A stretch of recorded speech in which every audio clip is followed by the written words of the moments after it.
북한이 천안함 폭침 11주기이자 서해 수호의 날을 하루 앞두고 오늘 오전 7시 6분과 25분경 북한 한남 함주 일대에서 동해상으로 탄도미사일 2발을 발사했습니다.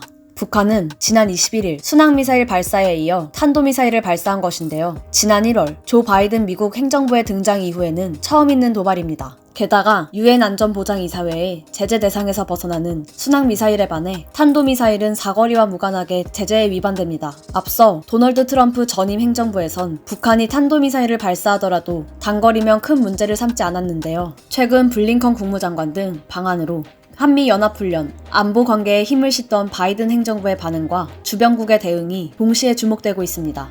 날아든 미사일의 비행거리는 약 450km, 고도 약 60km로 사거리 1000km 이하의 단거리 미사일로 분류됩니다. 가장 먼저 대응한 곳은 일본인데요. 일본의 스가 요시히데 총리가 오전 8시에 국가안전보장회의를 주재하고 북한에 경고 메시지를 보냈습니다. 한편 청와대 국가안전보장회의 상임위원회는 일본보다 1시간 늦은 오전 9시에 긴급회의를 열어 대책을 논의했습니다. 하지만 북한이 미사일을 쏜 지 약 4시간이 지나서야 우리 군 당국은 탄도미사일을 처음 언급해 늦장 대응이라는 비판이 이어지고 있습니다. 국방부는 오전 정례 브리핑에서 최대한 사실에 가깝게 분석이 필요한 부분이 있다며 평가에 신중을 기하고 있음을 밝혔는데요.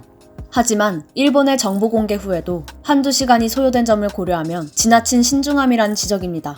정의용 외교부 장관은 25일 한러 외교장관 회담 이후 가진 기자회견에서 한반도 완전 비핵화라는 목표 달성을 위해 노력하는 우리 정부의 모습에도 북한이 단거리 탄도미사일을 발사해 깊은 우려를 표명한다고 말했습니다. 한편 북한이 도발 강도를 더욱 높일 가능성도 제기됐는데요. 최근 미국 블링컨 국무장관의 방한 시기와 맞물려 북한의 김여정 제1노동당 부부장이 3년 전 봄날은 없다며 강한 경고의 메시지 이후에 일어난 도발이란 분석입니다. 또한 북한은 올해 1월 당대회 열병식에서 신형 잠수함 발사 탄도미사일 북극성 5형과 탄두를 개량한 신형 단거리 아스칸데르급 미사일을 공개하기도 했습니다. 윤희석 국민의힘 선대위 대변인은 논평을 통해 지난 4월 순항미사일 발사 때와는 달리 사흘 전 순항미사일 발사에도 외신 보도가 나오기 전까지 침묵됐다며 이유를 물었습니다. 이어 오늘의 일이 사실이라면 유엔 안보리 제재의 명백한 위반이고 우리 정부는 북한의 공식 항의 등 후속 조치를 취해야 한다고 말했습니다. 덧붙여 안보 위협에 대해서 국민에게 관련 정보를 즉각 공개해야 마땅하다고 지적했습니다.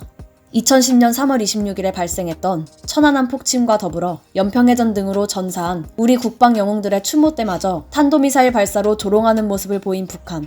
하지만 정부는 강한 응징이나 유감 표명 한마디 못한 채 한반도 비핵화만을 외치고 있습니다. 일요서울TV 신수정입니다.